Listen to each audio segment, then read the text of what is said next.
Welcome to today's webinar. The topic today is geotechnical analysis in Rfem 6, constraint, modulus, method, and anchor.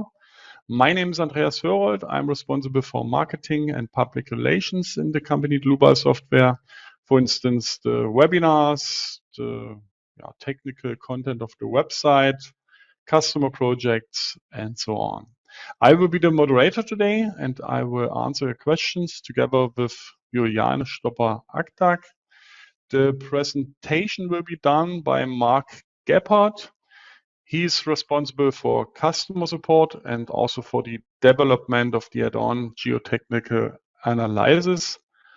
And also Juliane Stopper-Aktak is responsible for the development of the add-on geotechnical analysis. And she works also in the customer support team.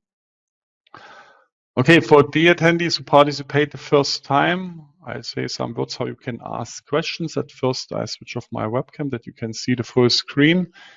Just press the button with the question mark, then enter your question in that field, press send, and we will receive your question and we will answer you. The other way is to watch the entire webinar and then email your questions to info@dlubal.com. Okay, that's for the moment all from my side. I hand over to Mark. Mark, it's your turn. Thank you, Andreas, for your kind introduction. Now let's start over with two exciting new features of the geotechnical add-on for Rfem 6. First, we would start with the soil representation type 2D constraint modulus method and going over to the new member type anchor. And at the end, I will show a little outlook for new features coming for the geotechnical analysis add-on. So now we start with the new 2D constraint modulus method. This was a formal version of Rfem 5 implemented as RF Säulen. Now it is available as a 2D constraint modulus method. Therefore, you have to activate the geotechnical analysis add-on and select a soil massive. Afterwards, the soil structure interaction can be handled via generated spring stiffnesses.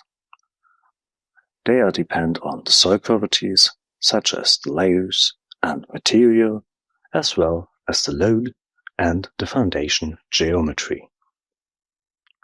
Now I would describe the method. The constraint modulus method implemented here use the iterative calculation of the subgrade reaction parameters by iterative comparison of the soil contact stresses. So if from the former iteration and the actual iteration the contact stresses are equal, the settlement calculation will be done using the constraint modulus method and gives back spring stiffnesses as elastic support coefficients. They are available for, first of all, the surfaces and additional for the lines to get additional stiffening from the adjacent soil. Now we'd go to the Rfem 6 and load the model from a former webinar and would show you the place you can also download it. Here it's the webinar geotechnical analysis with construction stages, and there was a 3D analysis with a nonlinear material behavior based on the hardening soil model. You can download the file down there with a building and already a 3D soil generated. So go back to Rfem 6 and we see it's already loaded. Now we will change the base data. First of all, in the 2D constraint modulus method, we don't need any more construction stages. So we can deactivate them, but we need the geotechnical analysis. So moving forward to DSA, things are deleted and we see there are already materials defined. They're using the modified hardening soil. And as you see here, they have also basic material properties, which rely on the loading, unloading Young's modulus. If this is really true for a 2D linearized behavior, it's not completely sure. So maybe for a real project, you have to check it. But now, to simplify, we just go and select linear elastic, and we see Young's moduli of the soil materials are changed, and the behavior is now linear elastic. Furthermore, we don't need any more. We don't need any more surface contacts. At the moment, the building is 10 centimeters above this upper soil surface.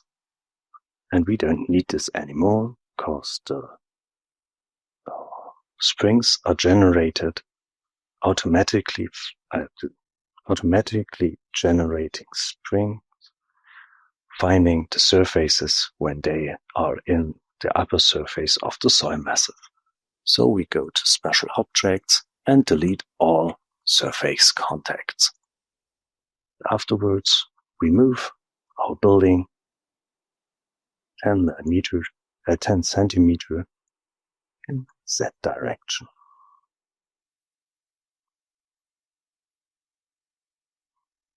Now, the base surfaces are touching the soil massive.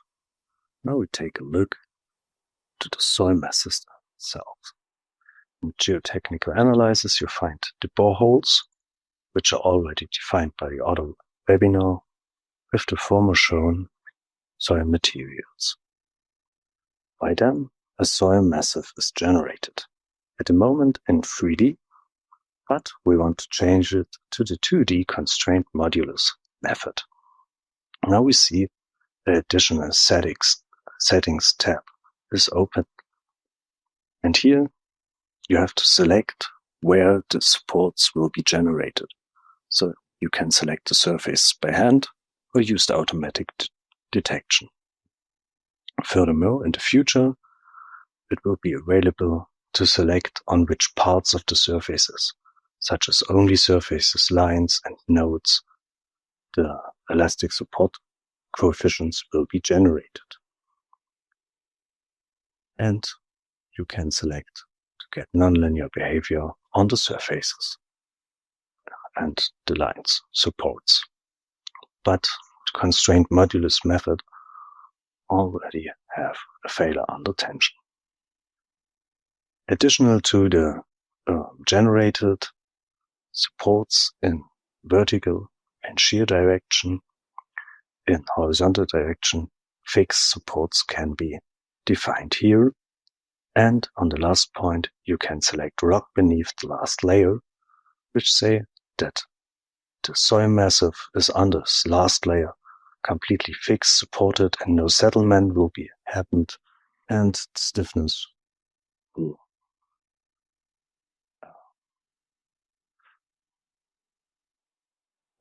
be very, very high, and so it's stopped there.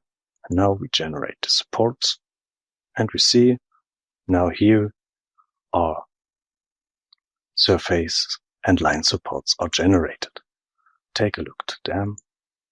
We see that here in horizontal direction the fixed values are applied, and in Z and shear direction they are generated. Same applies for the line supports here, but they are only generated in that direction. Now we can start over to the loading. We don't need any more self-weight of the soil, because this is already applied within the constraint modulus method. So we delete this case. Now going over to the design situations, and we'll use the combination wizard for the ULS and the SLS quasi-permanent case. So we use the second load combination with one load step, and also want to import the elastic support coefficients with a great feature to fast up calculation time, and as well get other support coefficients from a load case, maybe an SRS load combination to ULS. So we're searching for the corresponding from quasi-permanent for all of them. Good, OK. Go here also to OK. And now see there are some load combinations automatically generated. Now we see here the elastic support coefficients are will be calculated, and here they will be imported. To see the corresponding combination, at this point we will use automatically assign corresponding load combinations. And now we see they are visible here. We can also assign them by hand by taking a new characteristic SLS combination, setting the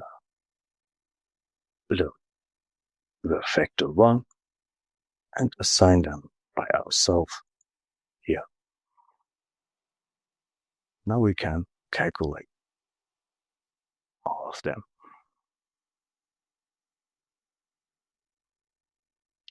As you will see, the settlement will be a little less than in the 3D calculation. What comes from the different behaviors of the methods, as well as of the implemented material behavior. Afterwards, we will check the settlements and as well the imported elastic support coefficients, and we'll see the different behavior of the soil building interaction.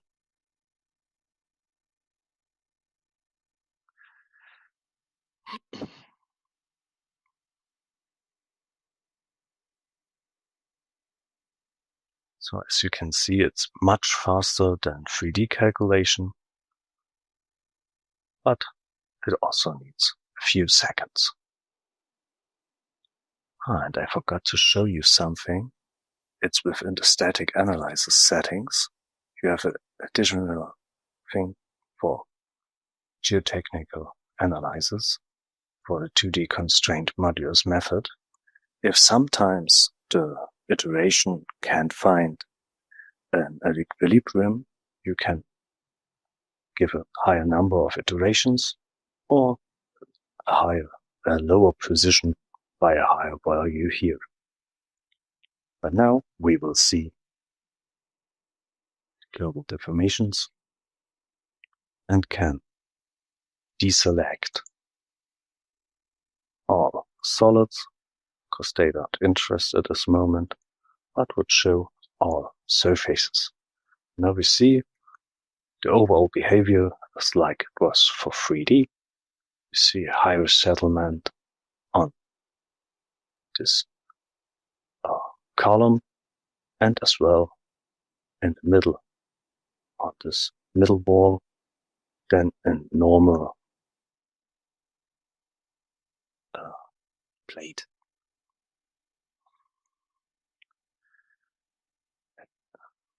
At this point, we only want to see the base and also want to see the lines on the bases and not only the surfaces. So now we can also go through a result section and define this from here to net for the surface, and let's show the values on this result section. Now we see global deformation. It's mostly in that direction. That's true and right. And the characteristic, we have 1.7 compared to US definition from 2.3, 1.6.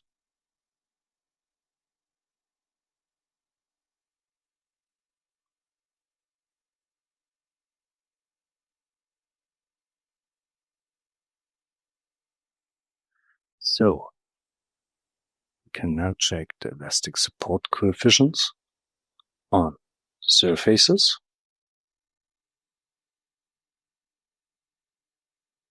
Sorry. At this point I would show it this one. Yes, that's the values I would show.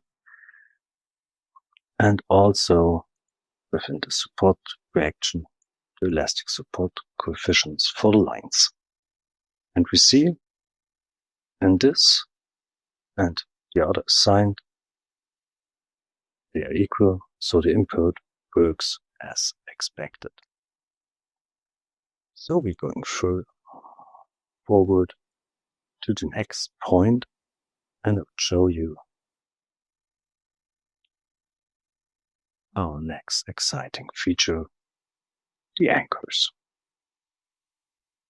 Anchors are now available as a new member type within the geotechnical analysis add-on. They can be selected by the Added Member menu and automatically generate 2 new sub-members. This is first a tendon part without bond to the soil around and can only bear tensile forces, and a grout body with bond to the soil around, which corresponds to the member type pile with a pile resistance. And now go over to prepared model. You see here a slope stabilization for heavy goods traffic on top, modeled as 1 meter slice volume with supports only orthogonal to the side faces and constraint support on bottom. We have to select in the base data the geotechnical analysis add-on, and additional for a good representation of the stress state for the soil, the construction stage analysis, and for a later investigation about variable load, the structural stability add-on. I also prepared the materials, which is first steel S355 for the tendon part of the anchor, and a plate which will be based on top of the slope, on the side of the slope, sorry, and as well a concrete C37 for the grout body, and the surrounding soil is modeled as a sand with a modified Mohr-Colomb material model with a cohesion of 10 kilonewton per square meter. Sections are also prepared. It's a round steel bar for the tandem part and a circular cross-section with 125 millimeters in diameter for the ground body. The steel plate will be modeled as a 20 millimeter surface. So now, starting with the anchors, I want to insert global parameters for the base resistances. You can download them easily from this knowledge base article, and we want to model it for empirical resistances according to Churnik. And you find them, sorry for it, down here in the English version. I already downloaded them, and so I only import them. What we now have to do is to change some parameters. It's the material number of the soil, and this model is 3, and the cross-section number of the pile is 2. We will leave the bond length of the pile with 2 meter 50, but want to change the mesh fineness from the double to speed up the calculation, but you can also try the original values. Furthermore, the resistance of the pile should be 0 for anchors. And now we're done, and the other values we need for the pile resistance will be calculated automatically by these formulas. So we start on with a new coordinate system and call it anchor, and select it by 3 points, the origin, right direction, and this upper top of the slope. Set it active, and now continue origin, and we want the first anchor to be in the middle of the slope. So we change the position by take a look in new 0.5 meters, and we to the middle of the plate and minus 10 millimeters. So we can model a surface contact. So change to the right coordinates and get the new member type anchor. Here you can select the start of the member type. It's the first or the last point. In our model, it's the first point.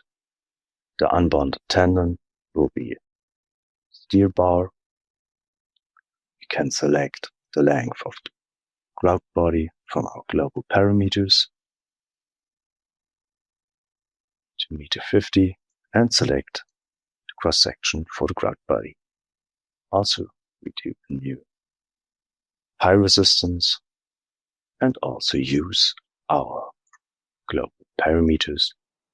It's tau for shear strength of the skin. When we show the formulas, we can easily copy and paste here. And the shear stiffness will be Ks. Search for Ks, insert them, can also copy and paste. And for conclusion, also it's 0, we insert also sigma b and kb here. So we check the values again and see that's our calculated values. Go to OK and make a 6 meter long anchor. Now we see anchor is generated, and we see also the sub members are generated here. You can see them at the moment in standard, but can easily make them visible by selecting the objects generated by anchor. So here is the pile part and the tendon part. So we go further and do a new surface via the center for the plate. Should be 50 millimeters larger than wrong thing. Now it's got the anchor, and we want to do a second one. So selecting these nodes, and again the distance between the anchors will be 2 meters in minus V.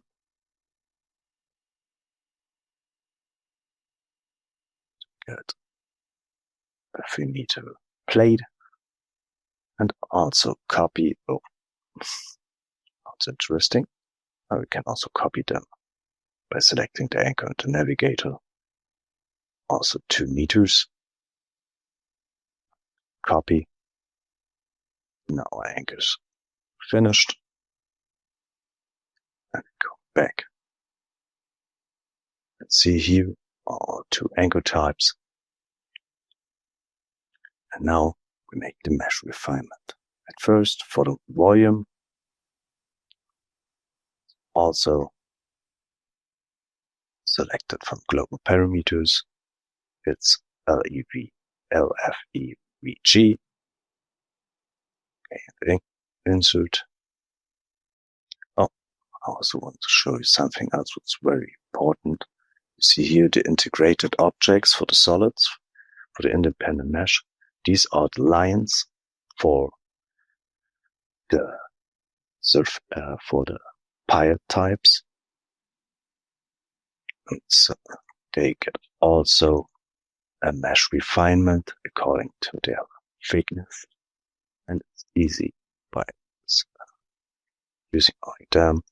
Select the lines, edit them, and get them a mesh refinement. New one, target FE length, global parameters, selecting this parameter, and now there is the mesh refinement. So next we want to go over to loads. See here our load cases, self-weight for the soil, the pretension for the anchors, and the vehicle load. We have to insert a pretension. Now, therefore we can select tension parts, get a new member load on it with initial pre-stress of 100 kilonewtons. And now all loads are done. I'm going over and take a look to the console. Oh, something else is missing. We need our surface contact. So we select the plate and low part of the soil. Get a failure under tension. Now it's generated. And going over to construction stages, which are also prepared. We have construction stage for the linearized stress, nonlinear calculation. Afterwards, the anchors will get self-weight, so the members, surface, and surface contacts will be active, and also pretension and the vehicle load. So we're going over and see our design situations. We only use the quasi-permanent part. We want to do the combinations by the combination wizard and consider the initial states from the construction stages. Construction stages have to look at the first undefined structure calculation for the state of stress, linearized by deactivating the material nonlinearity, activated the nonlinearity. Afterwards, they come the anchors with their self-weight, pretension, and the vehicle load. So you see here are generated load combinations with the structure modifications and the structure analysis settings. And here you see the initial state and construction stages. And as said before, we want to do a critical load analysis by the structure stability add-on with the nonlinear incremental method until 100 millimeters deformation. Additionally, I did result combination to see the additional contact stresses coming from the normal vehicle load to see if our model is big enough. So we now can do the static analysis for all of them, but I prepared already calculated model, and here you see the global deformations by load combination with the vehicle load. You see it's only a high deformation on the top, and if we go to the nonlinear stability analysis, we see that we're going further and not in the middle anymore, as preparing for a slope destabilization.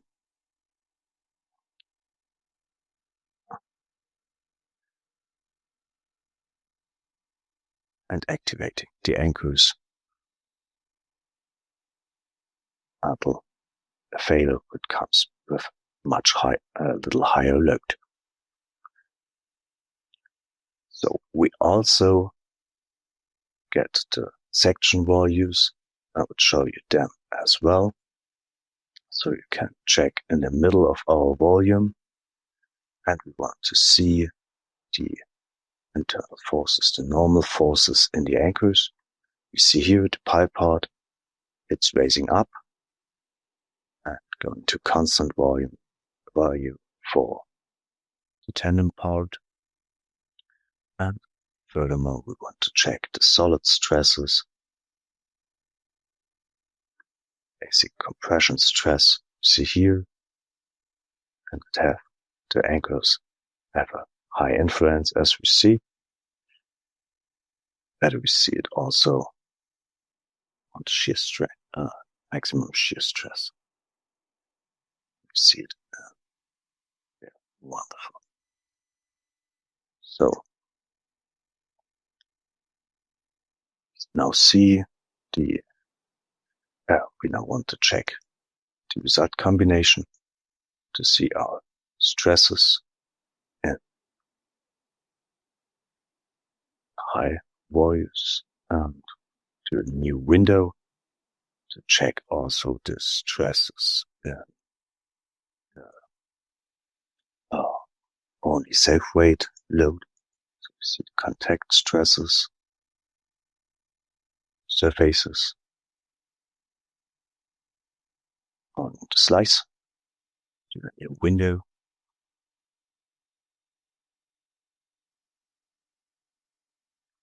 Windows titled horizontal. Vertically, I want to show them. Don't want to see this, but there's two of them here.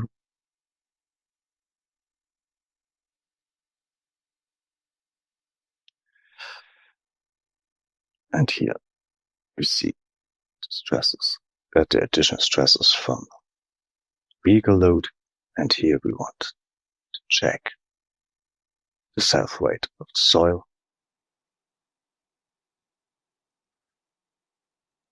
And see, here we can show each results, but we can, as you see, it's much less than 10% on the bottom.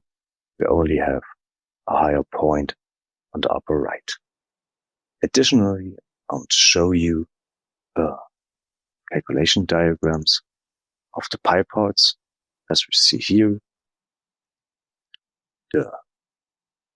On the lower pile part anchor, the normal force is rising with the load and also the deformation and local X. Same applies for the upper anchor, and we now see here a combination of both of them.